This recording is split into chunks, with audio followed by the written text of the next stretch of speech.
این بلندترین نقطه طبیعت دانمارک، همش سبز می‌بینید،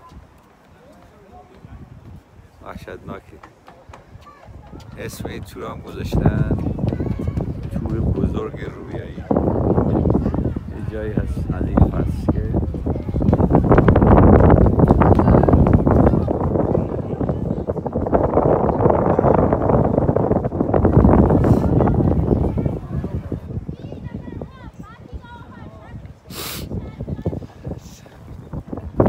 طبیعت زیبای دانمارک. امروز اومدیم بیرون، طبیعت همش سبز، هیچ آسمان خراشی نیست. اون طرف اتوبانه تقریبا 100 کیلومتری کوپنهاگ دانمارک.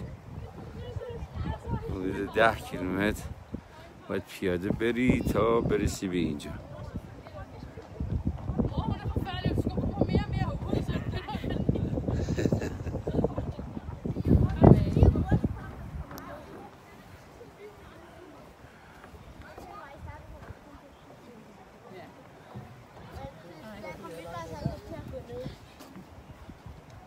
Maar dat is gezegd verder, man.